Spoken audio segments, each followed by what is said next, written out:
रविदास जी महाराज की बोले गुरुदेव भगवान की। आई चलपतियां पूज्य गुरुदेव भगवान के चरणों में, सारे तीर्थ धाम आपके चरणों में, हे गुरुदेव प्रणाम आपके चरणों में, सारे तीर्थ धाम आपके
हमारा सबसे प्रिय मित्र हो, रिश्तेदार हो, कोई बहुत ही हमारा चाहे कर्जदार ही क्यों ना हो, बगैर बुलाए कोई आता नहीं है। इसी तरह से हम भगवान को पुकारते हैं। धराधाम पर इस कलयुग में अगर कोई देवता बिल्कुल हमारे पास है, हमारे नजदीक है, तो वो है हमारे महावीर पवन हनुमान। ऐसे कि जहाँ भी राम का नाम लिया जाता है, जहाँ भी राम कथा होती है, जहाँ भी हरि कीर्तन होता है, कल स्वस्ति नः भोगा विश्ववेदाः स्वस्ति नस्तारिच्छो अरिष्टनेमिः स्वस्ति नो बृहस्पतिर्दधातु। ओम गुरुर्ब्रह्मा गुरुर्विष्णुः गुरुर्देवो महेश्वरः गुरुर्साक्षात् परब्रह्म तस्मै श्रीगुरुवे नमः। ध्यानमूलं गुरुर्मूर्तिः पूजामूलं गुरुर्पदं मन्त्रमूलं गुरुर्वाक्यं मोक्षमूलं गुरुर्कृपा। बोलो श्री व्यासदेव भगवान की जय, बोलो राजा रामचंद्र की जय, बोलो हनुमंत लाल महाराज की जय। बोलिए राजा रामचंद्र भगवान की। जो व्यक्ति इस जगत में इस कलयुगी जीव को इस माया से हटा करके और भगवान के चरणों की तरफ को पहुंचा दे, वही हमारा गुरु के समान है, वही हमारे लिए भगवान के समान है। हम सबका परम सौभाग्य है कि चित्रकूट बांदा से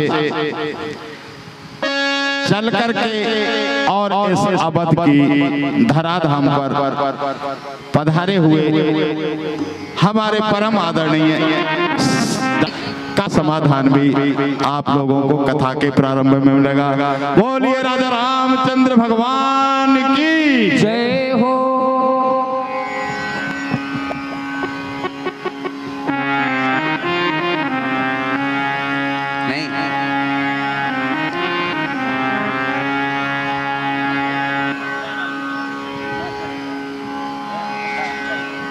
पदं दर्शितं येन तस्मै श्रीगुरवे नमः। योऽन्ता प्रविश्य मम वाचमिमां प्रसुप्तां संजीवयत्यखिलशक्तिधर सुधाम्ना अन्यांश्च हस्तचरणश्रवणत्वगादीन् प्राणान् नमो भगवते पुरुषाय तुभ्यम्। माता रामो मत्पिता रामचंद्र स्वामी रामो मत्सखा रामचंद्र सर्वस्व मे रामचंद्रो दयालु नान्यं जाने नैव जाने न जाने। वंदे विदेहतनया पदपुंडरीकम् कैशोर सौरभ समहृतयोग चित्तम् हन्तं त्रितापमनिशं मुनिहंस सेव्यं सन्मानशाली परिपीत परागपुंजम्। वंशी विभूषित कर नवनीरदाभात् पीताम्बराधरुण बिंब फलाधरोष्ठात् पूर्णेन्दु सुंदर मुखाधर विंदनेत्रात् कृष्णात् परम किमपि तत्त्वमहं न जाने। अतुलित बलधामं हेमशैलाभदेहं धनुजवन कृशानं ज्ञानिनामग्रगण्यं सकल गुण निधानं वानराणामधीशं रघुपति प्रिय भक्तं वातजातं नमामि। शारद दारुनारी स्वामी राम सूत्र धरे अंतर जान जेहि पर कृपा करे जन जानी कबीर अजिर चावहि बानी। प्रणमो सोई कृपाल रघुनाथा वरणो विशदता सुगुण गाथा। प्रभु समर्थ सर्वज्ञ शिव सकल कला गुण धाम योग ज्ञान वैराग्य निधि प्रणत कल्पतरु। वंदो तुलसी के चरण जिनकी न्यों जग काज काली समुद्र डूबत लग्यो प्रभु क्यों शब्द जहाज। सियावर रामचंद्र की जय हो। थोड़ा सा आवाज और बढ़ा। सर्वप्रथम भगवान जो कण कण में विराजमान है, व्यापक हैं, संपूर्ण सृष्टि के एक एक रजकण एक एक तृण को अपने नियंत्रण में रखते हैं, अपनी इच्छा से रखते हैं। यह हमारा जो शरीर है छित जल पावक गगन समीरा 5 तत्वों से बना हुआ है और ये पांचों तत्व जड़ हैं, लेकिन इनमें चेतना प्राण का संचार जिनकी कृपा से होता है। शरीर में कोई गड़बड़ी आ जाए तो संसार के डॉक्टर लोग मेडिकल साइंस ये सब ठीक कर सकता है, लेकिन शरीर से प्राण बाहर हो जाए उसको संसार का कोई ठीक नहीं कर सकता। इस शरीर में प्राण केवल राम जी की कृपा से चल रहे हैं, इसका कोई उपाय नहीं है। सृष्टि में हाथ टूट जाए दूसरा हाथ लग जाएगा, कान में सुनाई न पड़े मशीन लग जाएगी, दांत बाहर हो जाए दूसरे दांत लग जाएंगे। आज की सुविधा में किडनी ट्रांसप्लांट हो जाएगा, हार्ट का ऑपरेशन करके उसका ब्लॉकेज ठीक कर देते।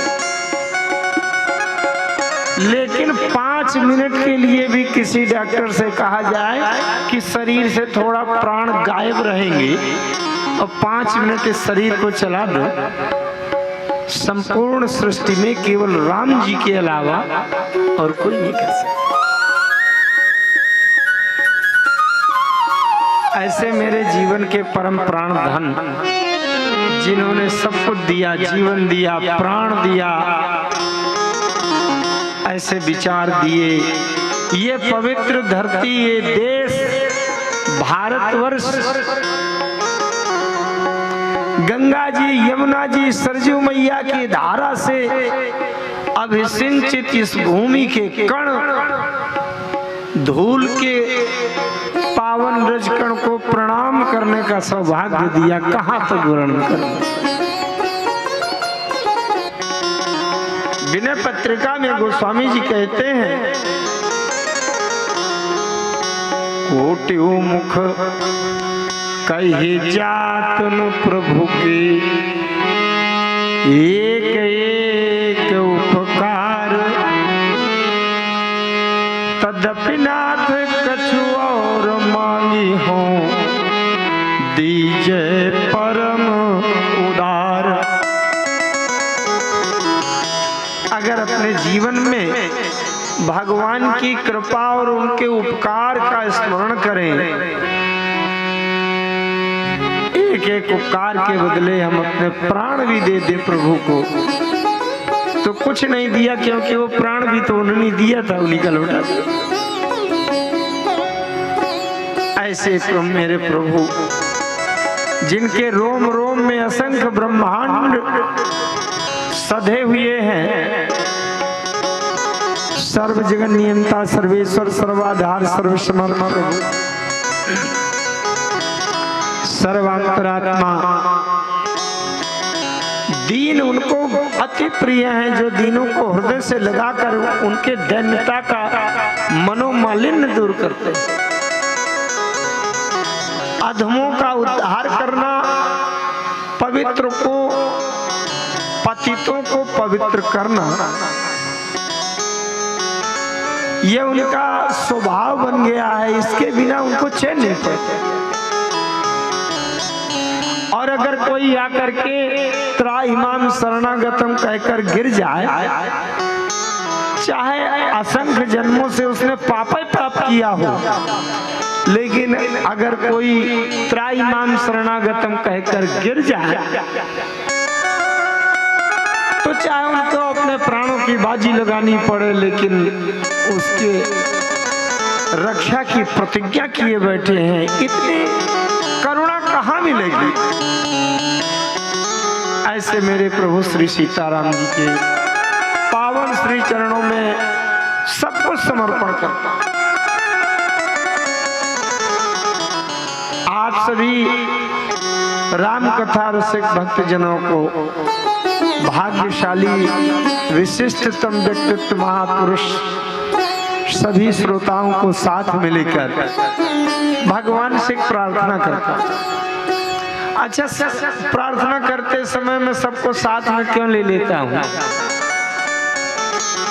जैसे हमारी जेब में कोई एक 500 का नोट हो, थोड़ा सा कटा फटा हो, सड़ा गला हो,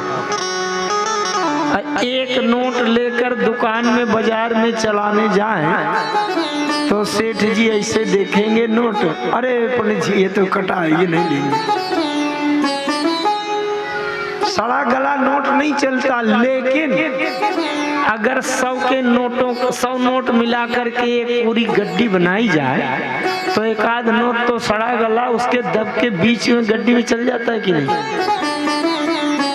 ये राम गोपाल तिवारी नाम का सड़ा गला नोट, पता नहीं अकेले में प्रार्थना करूं तो मेरी प्रार्थना सुने कि न सुने।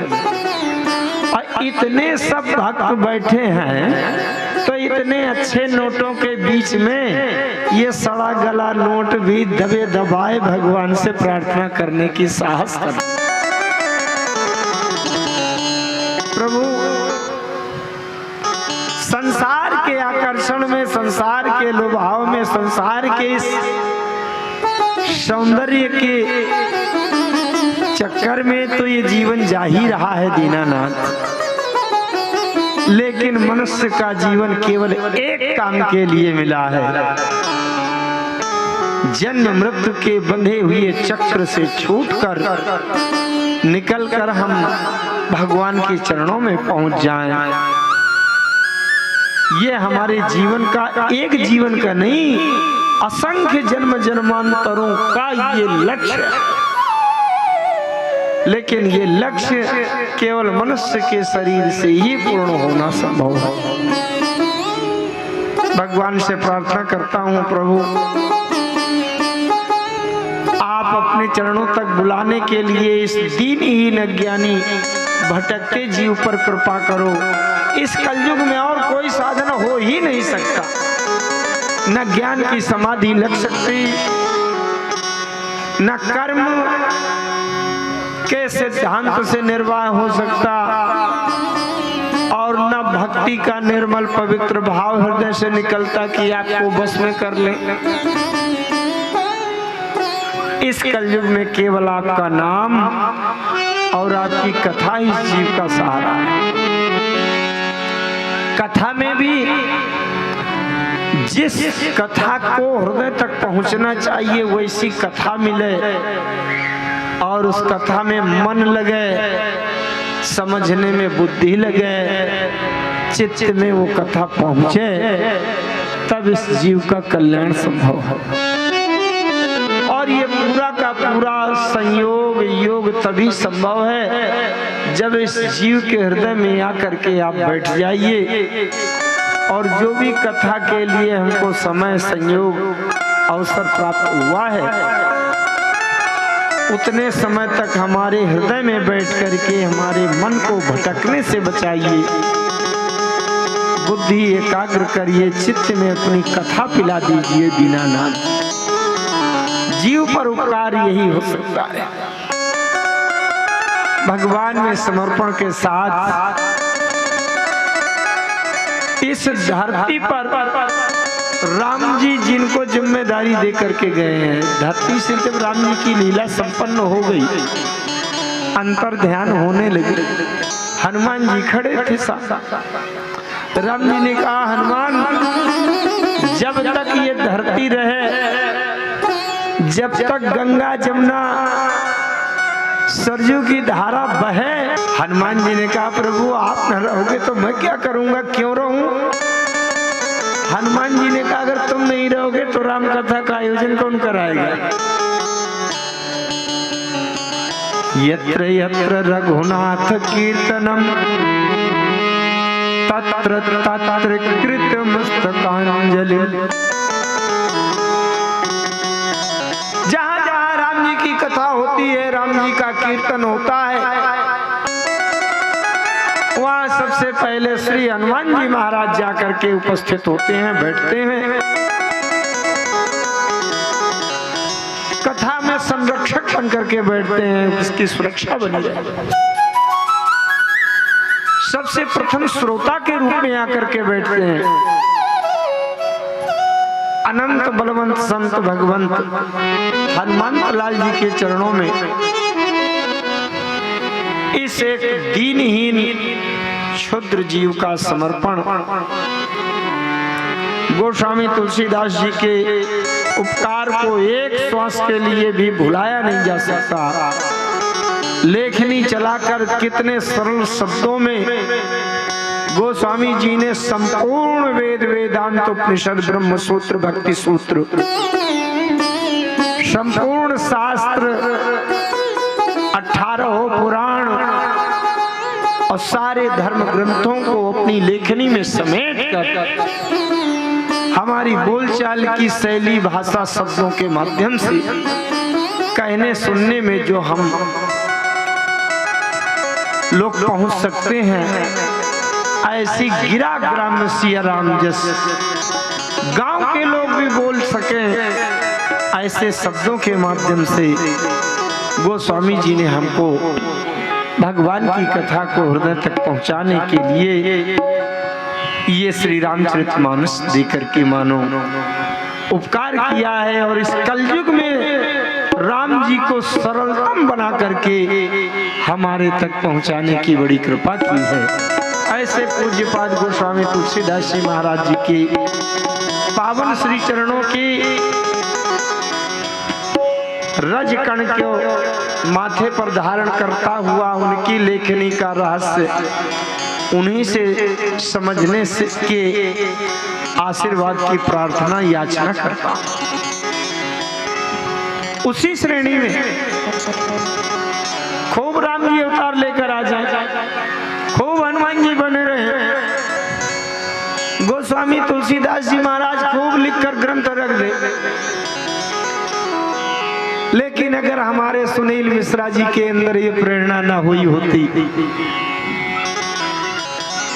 उनके पूज्य पिताजी, उनके चाचा जी श्री कृष्णचंद्र मिश्रा जी, श्री रामचंद्र मिश्रा जी, उनके सभी छोटे भाई, पूरा परिकर परिवार,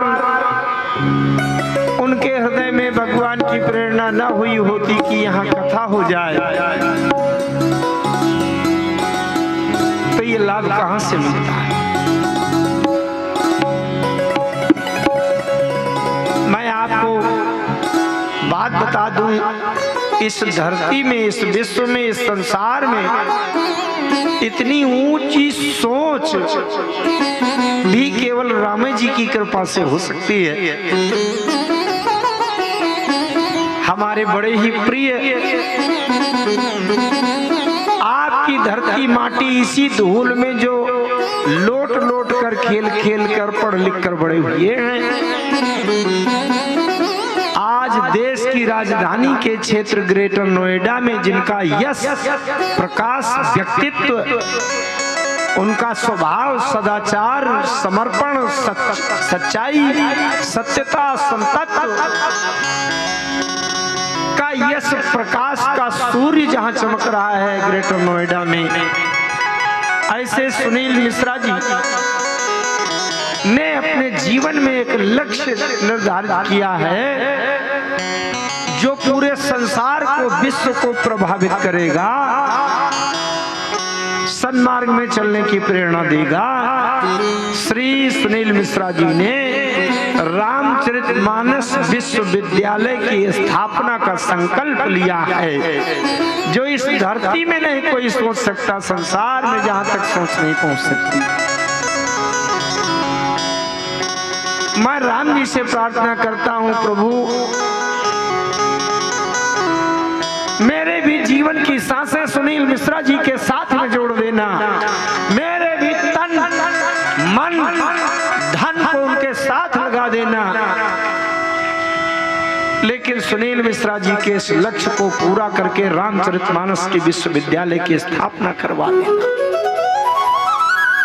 जिसके माध्यम रामचरितमानस के उन गंभीर विचारों को समझा जा सके, समझाया जा सके, जिस तरह से हम लोग मैथ पढ़ते हैं और मेडिकल विज्ञान समझते हैं, इंजीनियरिंग पढ़ते हैं, बड़ी बड़ी टेक्नोलॉजी पढ़ते हैं, उसी प्रकार से अगर रामचरितमानस के एक एक शब्द की शिक्षा और अध्ययन विधिवत सांगोपांग की जाए, तो मैं बड़े दावे से कहता हूँ संसार में जितने विषय विद्या होती हैं वो सब रामचरितमानस के करोड़वें अंश के बराबर भी नहीं है। इतने इसमें शक्ति, सिद्धांत, सदाचार, सुख, आनंद, यश के सूत्र भरे हुए हैं, जो हमें बड़ी सरलता से मिल सकते हैं। मैं क्या बताऊं, मेरा तो प्राण है रामचरितमानस। मेरे जीवन से अगर रामचरितमानस निकाल दिया जाए, कुछ नहीं बचेगा, एक श्वास भी नहीं बचेगी, ये राम गोपाल तिवारी मुर्दा बन जाएगा। लेकिन मैं अपना सर्वस्व जीवन श्री सुनील मिश्रा जी के साथ के लिए वचनबद्ध हूँ लगाने के लिए। मेरे जीवन का अगर एक एक रोम काम में आ जाए, एक एक पाई पाई धन संपत्ति काम में आ जाए तो मैं लिखित रूप से सारी संपत्ति, सारा जीवन, पूरी श्वास सुनील मिश्रा जी के साथ में उनका संकल्प पूर्ण करने के लिए लिखित रूप से।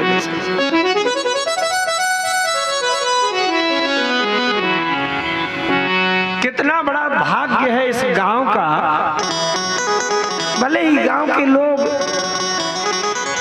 उनके जो बड़े बुजुर्ग हैं, उनके सामने ये यहाँ धूल में लौटते रहे होंगे। माता पिता को, उनके अभिभावकों को अपना बच्चा उसी तरह सुकुमार या कम समझदार या छोटा अनजान जैसा लगता है। जीवन भर ये वात्सल्य भाव हुआ करता है। लेकिन मैं आज इस सोनवर्षा की धरती के सभी लोगों को ये निश्चित रूप से मैं प्रशंसा नहीं कर रहा, लेकिन ये आपको बड़े बलपूर्वक ये बताने का प्रयास कर रहा हूं। धरती में ऐसे महापुरुषों का जन्म केवल राम जी की कृपा से होता है। संसार को राह दिखाने के लिए होता है, सदाचार की तरफ ले चलने के लिए। इस गांव की धरती, इस गांव के धूल की मिट्टी को मैं हजारों हजार बार प्रणाम करके सर माथे पर लगाता हूं। जो अवध क्षेत्र में है, जहां राम जी अखिल ब्रह्मांड नायक प्रभु छोटे से बालक के रूप में इस मिट्टी में लोटे होंगे, वहीं पर सुनील मिश्रा जी जैसे कितना बड़ा एक लक्ष्य लेकर के इस धरती से उत्पन्न होकर के अनंत आकाश तक इस अपने लक्ष्य का ध्वजा फहराने के लिए प्रयासरत हैं। आप लोग बड़े भाग्यशाली हैं। आप लोगों को गौरव होना चाहिए इस बात पर। और इसी लक्ष्य से ये राम कथा आयोजित की गई है कि लोग कुछ तो बात समझें। अब फिर ये समझें कि जब एक बार की कथा में व्यवहारिक दृष्टि से कितनी बातें मानस में समझी जा सकती हैं, आध्यात्मिक, दार्शनिक, वेदांत के सिद्धांत से कितनी बातें समझी जा सकती हैं। तो अगर इसकी विधिवत शिक्षा, शोध, रिसर्च, पीएचडी के स्तर से इसको जीवन में, व्यवहारिक जीवन में इसका उपयोग किया जाए या साधनात्मक, उपासनात्मक दृष्टि से आत्मा और परमात्मा के एकाकार के लिए इनके सिद्धांतों को समझा जाए तो जीव को कितनी बड़ी उपलब्धि होगी, कितना कल्याण होगा। यह प्रयास भी भगवान की कृपा।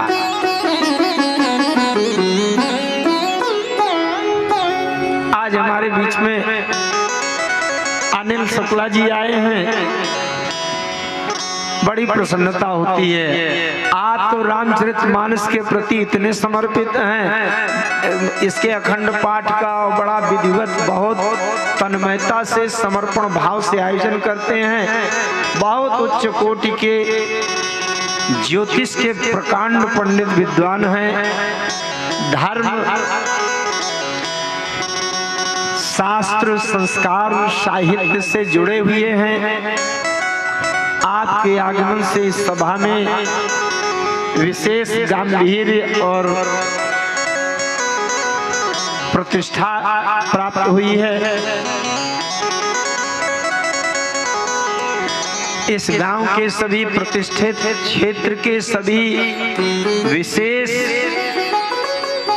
व्यक्तित्व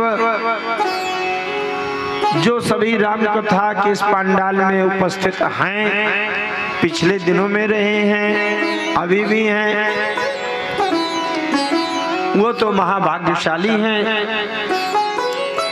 ग्रेटर नोएडा से चलकर के मानस पुरुष हमारे बड़े ही आदरणीय, जिनकी एक एक श्वास मानस से बाहर जाती ही नहीं, जो मंच का संचालन भी करते हैं, जिनको हम लोग मानस पुरुष कहते हैं। ऐसे बड़े ही मेरे अपने बड़े ही निर्मल हृदय से मानस के विशेष रसग्राही अध्येता विद्वान भैया राजीव तिवारी जी दिल्ली से ही चल करके आए हुए हमारे आचार्य विनोद तिवारी जी तथा अभी दिखाई नहीं पड़ रहे आचार्य पंकज जी एवं सभी आप लोग जो बैठे हैं, आपका मैं सबका हृदय से सम्मान करता हूं। क्षेत्र से आए हुए विज्ञ प्रज्ञ सुधीर सज्ञ श्रोता बंधुओं, भक्ति वात्सल्य करुणामयी देवियों माताओं, मेरे साथ वाद्य यंत्र और स्वर की साधना से कथा को बड़ी रसमय बनाने वाले विशिष्ट विशेषज्ञ गुणी हमारे आर्गन एवं गायन पर लखन, तबला पर दिवाकर तथा पैड में जनक, ये तीनों मूर्तियां ऐसे विराजमान हैं कि जैसे ब्रह्मा विष्णु महेश बैठे। वाह, मैं इनके प्रति हृदय का आशीर्वाद स्नेह है, भगवान से प्रार्थना करता हूँ प्रभु इनको यशस्वी बनाते हुए अपने चरणों का प्रेम प्रभु प्रदान करें। ध्वनि प्रसारण व्यवस्था तथा YouTube चैनल के माध्यम से इस कथा को व्यापकता प्रदान करने वाले चैनल के भी व्यवस्थापक ऑपरेटर मेरे समक्ष बैठे हुए सभी छोटे बच्चे, बेटे बेटियां, बहुत अच्छी बात है, कथा में इनको लाना चाहिए। अभी मंच पर जब व्यासपीठ के रूप में स्वागत किया जा रहा था, एक छोटा बालक कोई लेकर के अपने साथ आए थे, कुछ उन्होंने भेंट भी करवाया, छोटे बालक से प्रणाम भी करवाया। इससे संस्कार बनेंगे, ये करना चाहिए। भविष्य में उनको एक मानसिकता बनेगी कि ऐसे किया जाए।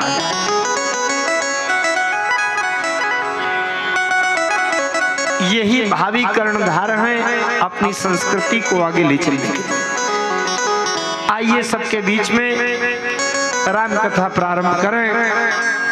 मैंने कल प्रयास तो बहुत किया था कह सुन करके कि 6 सवा 6 बजे से कथा प्रारंभ हो, लेकिन फिर भी आप लोग नहीं आ पाए समय से। सभी लोग ठीक है, दिन में काम भी रहता है, गृहस्थी का काम है, तमाम व्यस्तताएं हैं, लेकिन राम कथा में अगर कटौती हो गई तो हमारे जीवन में वो हानि होगी जो दूसरे किसी भी प्रयास से पूरी नहीं हो सकती। मेरा सोचना है कम से कम 3 घंटे राम कथा तो हो ही जाए। 2 बार भगवान के नाम का संकीर्तन करें। अच्छा, संकीर्तन क्यों करें? इसमें भी एक बात है, एक कारण है। एक बार किसी ने गोस्वामी तुलसीदास जी से पूछा कि ये प्रारंभ में राम नाम का कीर्तन न किया जाए तो कथा नहीं कही जा सकती क्या? गोस्वामी जी अंक गणित के विधि से बड़ा अच्छा एक उत्तर देते हैं। क्या? अंक गणित का एक नियम है, सब लोग बताना, गणित तो सब लोग पढ़ते ही जानते ही हैं, बिल्कुल सरल बात। जैसे कोई एक अंक लिख दे, मान लीजिए 2 का अंक लिख दिया और 2 के आगे एक 0 बढ़ा दिया तो मान कितना हो जाएगा? 2 के आगे एक 0 लगा दो। नहीं जानते? 2 लिख दिया, उसके आगे ऐसे 0 लगा दिया, 20 हो जाएगा। ये 0 की महिमा है कि 2 को तुरंत उसने 20 बना दिया। और नहीं, 2 से 20 तक पहुंचने में कितनी सीढ़ी चढ़नी पड़ती? 3, 4, 5, 6, जाने कब 20 तक पहुंचता। लेकिन 0 महोदय मिल गए अचानक, तुरंत 20 बन गया कि नहीं? अच्छा 20 के आगे एक और शून्य लगाओ, कितना हुआ? 200। माने अंक गणित का नियम है कि जितने शून्य लगाते जाएंगे मान 10 गुना बढ़ता चला जाएगा। 200 में एक शून्य और बढ़ाओ 2000 हो गया, उसमें एक शून्य बढ़ाओ 20,000 हो गया, फिर एक शून्य बढ़ाओ 2 लाख। तो एक शून्य लगाने से 10 गुना हो जाता है। लेकिन ध्यान से समझना, अगर प्रारंभ में लिखा हुआ अंक लिखना हम भूल जाएं और सैकड़ों सैकड़ों शून्य शून्य लगा दें तो मान कितना होगा? अरे कुछ कोई गिनती नहीं लिखी, ना 2 लिखा ना कुछ लिखा, सीधे शून्य शून्य शून्य शून्य शून्य शून्य, कितना होगा? सुन, गोस्वामी जी कहते हैं कि नाम राम को अंक है, ये सब साधन है ये कथा के साधन शून्य की तरह हैं, लेकिन राम का नाम ही अंक है। अगर राम का नाम का कीर्तन करना हम भूल जाएं और 5 घंटा कथा सुना हुआ तो शून्य लगाते रह जाएंगे, शून्य रहेगा, हमारे हाथ कुछ नहीं लगेगा। नाम राम को अंक है, सब साधन है अंक गए कछु हाथ नहीं, अवंक भय 10 गुण। अगर अंक लिख दें इसके बाद शून्य लगाएं तो 10 गुना हो जाएगा। तो राम नाम का कीर्तन अंक है, अब बाकी कथा शून्य है। एक बात और बताऊंगा, अगर मैं ये बात न बताता तो ये शास्त्र मुझसे कहते क्यों पंडित जी तुम इतनी बड़ी महत्वपूर्ण बात जानते थे लेकिन बेचारों को बताए नहीं, लोग धोखे में कीर्तन करना भूल गए। क्योंकि कुछ लोग तो पहले ये मान लेते हैं कि ये चिल्लाते रहना इनका काम है, हम क्यों परेशान हो, ये चाहे सीताराम कहें चाहे जय हनुमान कहें। तो शास्त्र कहता आपने बताया हमारे शुक्ला जी कितने सरल हैं। अब मैंने ये बात आपको बता दिया है कि जो राम नाम लेने में चूक जाएगा वो चाहे जितनी लंबी कथा सुने सुनने में बना रहेगा। अब कोई अगर शून्य हाथ लगे तो मुझे दोष न देना, इसलिए बड़ी सावधानी के साथ जय सिया राम, जय जय सिया राम, जय सिया राम, जय जय सिया राम, जय सिया राम, जय जय सिया राम, जय जय राम, जय सिया राम, जय जय सिया राम, ओ जय सिया राम, जय जय सिया राम। आप मंगल भवन मंगल धाम, ओ मंगल भवन अमंगल हारी, मंगल भवन ओ मंगल भवन अमंगल हारी, प्रभु सुदशरथ अजित प्रभु सुदशरथ अजीर बिहारी, कौशल्या के प्यारे ओ कौशल्या के प्यारे,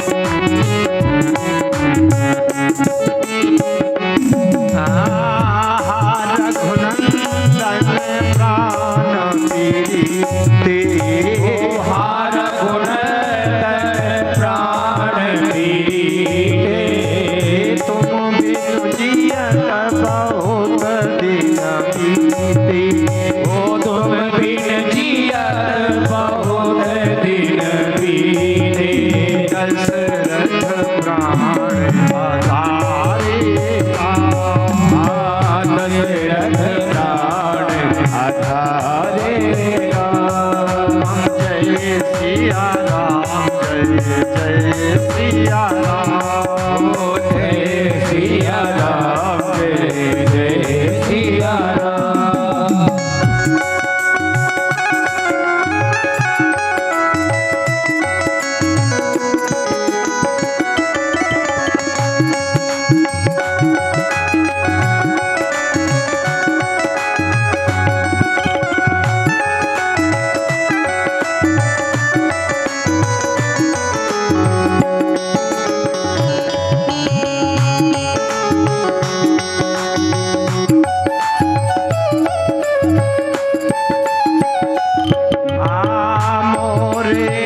सिया राम जय जय सिया राम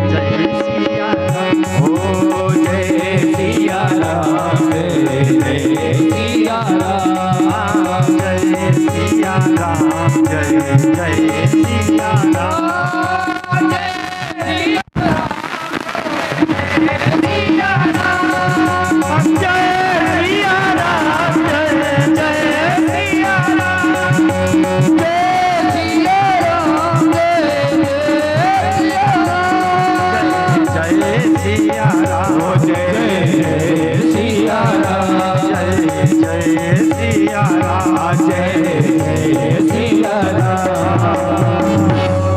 बोलिए भक्तवत्सल भगवान की जय हो। श्री राम नाम भगवान की जय हो। श्री रामचरितमानस भगवान की जय हो। सरजू मैया की जय हो। संकट मोचन हनुमान जी महाराज की जय हो। हनुमानगढ़ी के हनुमान जी महाराज की जय हो। पूज्य पाद गोस्वामी तुलसीदास जी महाराज की आज मंगलवार है। अच्छा, राम जी को मंगल बहुत प्यारा है, बहुत ध्यान से समझना। राम जी का जन्म हुआ तो मंगल को हुआ, राम जी का विवाह हुआ तो मंगल को हुआ, राम जी राजा बने तो मंगल को बने, राम जी की कथा प्रकाशित हुई तो मंगल को हुई। नवमी भावमवार मधुमास, भावमवार माने मंगल। इतने नहीं, राम जी की जो कथा है उसमें लक्षण क्या है? मंगल भवन अमंगल हारी, मंगल भवन अमंगल हारी, दशरथ अजीर बिहारी, दशरथ अजीर बिहारी। गोस्वामी जी ने तो लिख दिया, मंगल करनी कलिमल हरनी, तुलसी कथा रघुनाथ की। ये मंगल क्यों इतना प्यारा है? यहाँ तक कि राम जी के परम भक्त हनुमान जी का जो प्राकट्य हुआ है वो भी मंगलवार को। बड़ी एक सरल बात बता दूं, बड़ा मजा आ जाएगा।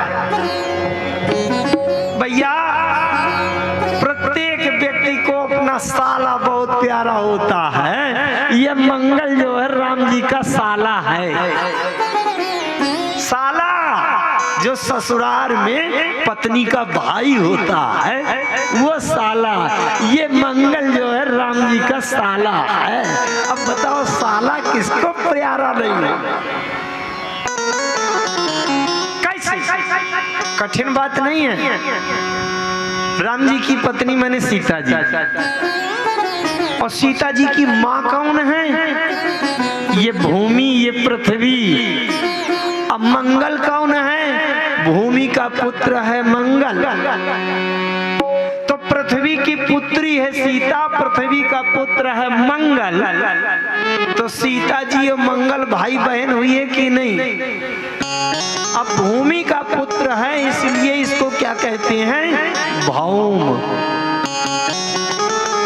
ब्रह्मा मुरारी त्रिपुरांतकारी भानु शशि भूमि सुतो बुधश्च भूमि सुतो।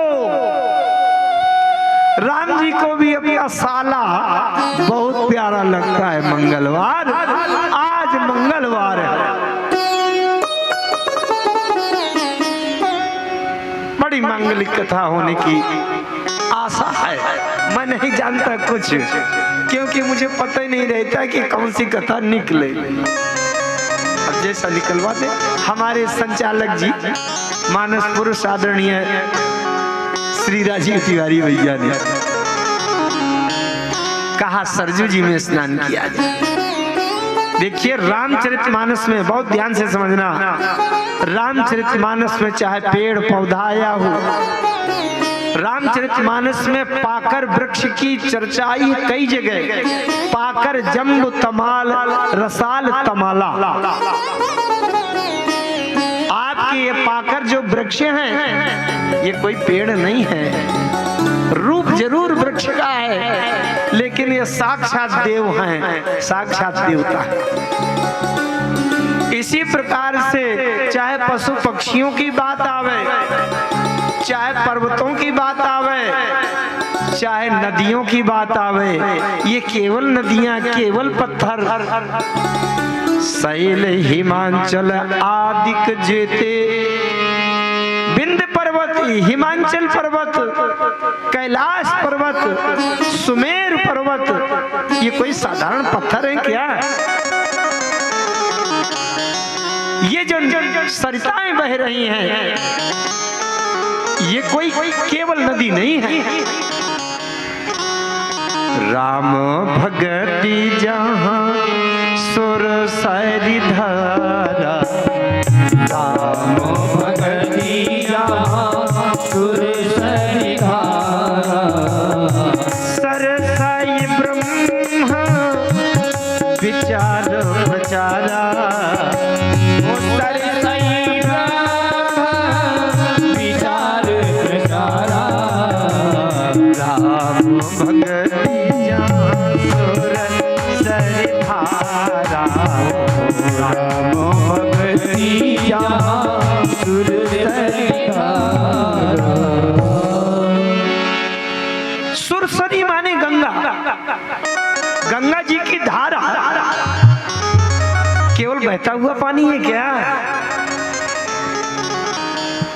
मैं आज हनुमान जी की कथा का थोड़ा जरूर समावेश करूंगा। और ये पृथ्वी के पुत्र मंगल का दिन है, तो पृथ्वी की बात जरूर कुछ समझने का प्रयास करते हैं। ये जो गंगा की धारा है, ये केवल पानी नहीं है। क्या है ये? मानो तो मैं गंगा